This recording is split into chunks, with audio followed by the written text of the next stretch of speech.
I'm no longer going to refer to this company as Samsung. From now on, I'm officially going to be calling this company Scamsung. Scamsung throws its support behind digital ID. Man, there are barely any companies out there with any type of balls to go ahead and oppose IDH verification. So Samsung, just like Google and Apple, are going to be going ahead and doing IDH verification. They want your passport living inside your phone and is handed the keys to a private company called Clear. We're going to talk about Clear here in a little bit. The announcement landed on May 26. Samsung Electronics America and Clear are launching Samsung ID with Clear, a digital passport that sits in Samsung Wallet and lets US travelers verify their identity at more than 250 TSA checkpoints by tapping their phone or scanning a QR code. Samsung and Clear, you guys will see why I'm laughing here in a little bit, are providing a safe, secure, and free mobile digital ID designed to simplify users' busy lives, the company says. The selling point is convenience. Now, I think the selling point is your biometric data. But anyways, what you actually exchange for it is your face, your passport data, and a permanent place in a corporate identity network most people have never read the terms of. So surely, if Samsung is working with this third-party ADH verification vendor Clear, they must be a pretty safe company with a flawless reputation, right?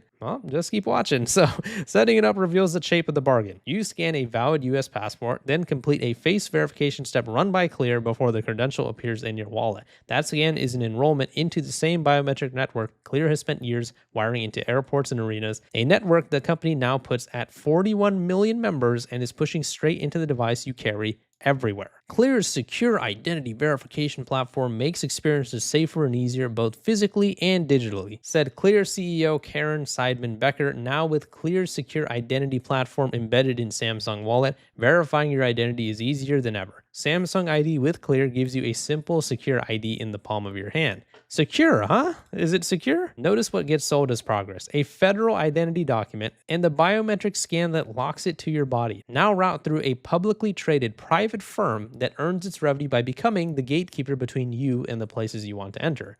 Shout out to Reclaim the Net for writing this article. They made a lot of great points here. Samsung points to Knox security, on-device encryption, and a required fingerprint or PIN, and those protections are real on the phone itself. They say nothing about what Clear retains on its own systems once your face and passport have passed through verification. You shouldn't trust any of these gigantic companies asking for your information, or the government as a whole that is trying to mandate these laws, but I thought Persona already taught us a valuable lesson that we shouldn't be trusting these third-party IDH verification vendors. They do not have your best interest at heart, as we have proved multiple times on this channel, especially because multiple IDH verification vendors have been proven to be mishandling your information and sending it to, quote, trusted third-party sources. It's not just Persona. Yoti is another IDH verification vendor that we have proved has mishandled biometric data, and now Clear is also one of them. Yes, Clear, the same company that Samsung is raving about as, don't worry, your information is going to be simple, secure, it's never going to leave your hand, and you're not going to have to worry about your information getting leaked at all. Okay, so what the hell is this then? In May 21st of 2020, the US senators were actually pressing Clear to explain their privacy protections because they allegedly had a data breach. There was also some issues of apparently racial biases in the facial recognition technology as well, where Asian and African American people were up to 100 times more likely to be misidentified by facial recognition than white men. Wow, really interesting piece of technology you guys got here, Clear. This definitely makes me feel better about handing you guys over my IDH verification and the rest of my biometric data.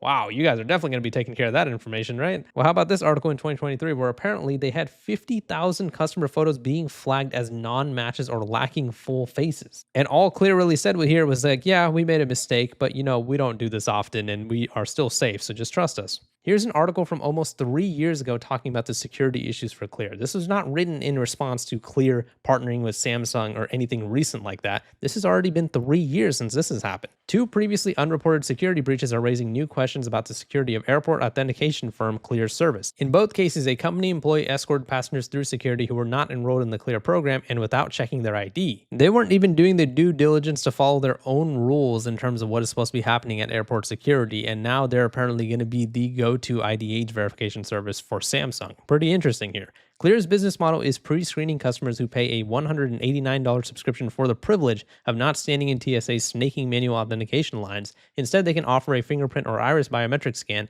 and shave a great deal of time in a busy airport. I don't know why they wrote of time twice. Well, I don't know. I think I'd rather wait in an airport and just have to wait a little bit longer than going ahead and having my fingerprint and biometric scan in some sort of database that it doesn't need to be in. But regardless, Clear has already had their own security controversies, so it's funny that Samsung chooses a company that already has a bit of a a dodgy reputation. Clear states it is committed to privacy and that it does not sell biometric or sensitive personal data. Okay, first of all, before we even read the rest of this means absolutely nothing to the consumers, right? Just because a company says or swears up and down that they don't do something, that doesn't mean that they don't do that thing, right? How does that at all give us any sort of clarity or relief that you aren't actually selling that data? What, because you said so? Oh, what are we supposed to do? Wipe the sweat off of our brow and be like, oh, okay, well, Clear's not selling our data. I mean, they said they're not doing it. So, I mean, okay, we're good now. You know who else said that? Persona. You know who else said that? Yoti. I mean, all these IDH verification vendors say that, but what happens? A data leak happens. They leave all the data out there. They sell that data. They send it to trusted third-party sources. I don't trust any of these companies because if your company is solely made to go ahead and be an IDH verification vendor, it seems like the entire premise of your company is to go ahead and harvest biometric data. And Reclaim the Net makes a great point here as well. Promising not to sell the data is not the same as not holding it, and a pledge made today binds no future owner, regulator, or law enforcement request tomorrow. So basically, even if they were being genuine with that promise, it's not even going to matter because they're still going to be holding onto your information. And if the owner, regulator, or law enforcement requests it, now your information is just visible for them to see. I mean, it's never going to be truly safe when it's being stored in a database. The credential already works for age checks at BMO Stadium in Los Angeles with more venues planned. BMO Stadium is proud to be among the select venues leading the adoption of mobile digital identity verification. Really? You guys are proud of that? I mean, okay, I guess. Each new venue trains people to treat a phone-based identity scan as the ordinary cost of walking through a door. So once again, just to tell you what the difference would be, right? There are a lot of airports that go ahead and mandate some sort of ID for you to get onto a flight, whether it's a passport, whether it's a driver's license, something, right? It depends on what type of flight it is, depends on what country or state you're in. But for the most part, they do actually ask for some type of ID for you to get on a flight, right? But let me explain the difference to you. The difference is if TSA looks at your ID, whether they just glance at it or they put it in their database or whatever,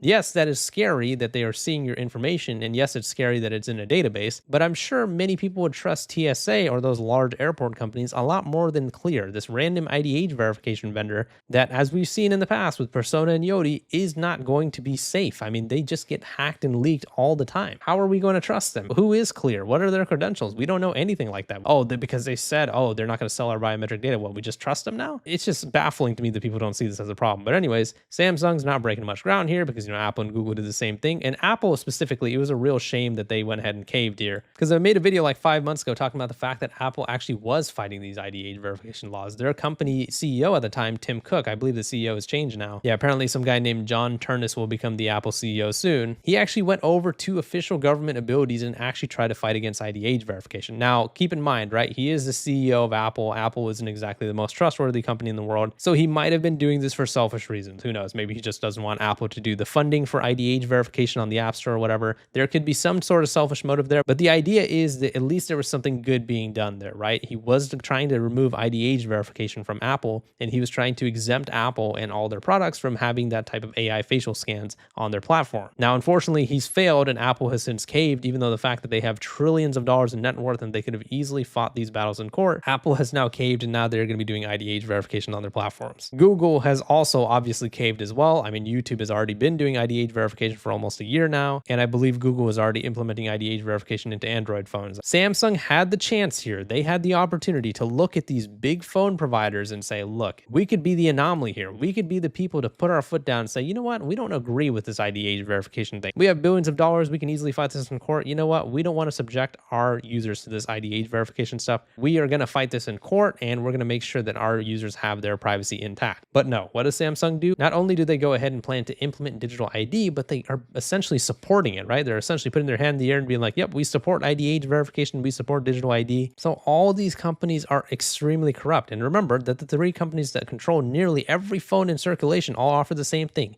A face scan tied to a federal document stops reading as a remarkable demand and starts reading as a default you would look paranoid for refusing. And that's the problem here. They're trying to gaslight us into thinking that for us having a problem with IDH verification, we're weird or something, or we have something to hide. No, the only thing we want to hide is our privacy and our information. I don't want people to be seeing that type of stuff. I don't want that to be the status quo for when I have to do anything in the world. What, to play a video game, to eat a succulent Chinese meal, anything? I have to show ID for it? And now the wallet that begins by holding your credit cards now holds your driver's license, your passport, your house keys, and your face, and the firms assembling it would prefer you call that tidiness rather than the construction of a single private choke point your identity has to pass through. Like I said, great article from Reclaim the Net. I agree with pretty much every point that they made, and yeah, you can't trust Clear because because they've already had some sort of security issues themselves. You can't trust Google or Apple, obviously, and now you definitely can't trust Scamsung. I'm really going to start calling them Scamsung from now on because this is just a scam. ID age verification is a scam. It is just a Trojan horse for mass surveillance laws. And frankly, screw every single company going ahead and supporting ID age verification. Let me know what your guys' thoughts are on the situation in the comments. Please leave a like in the video if you enjoyed it and subscribe for more.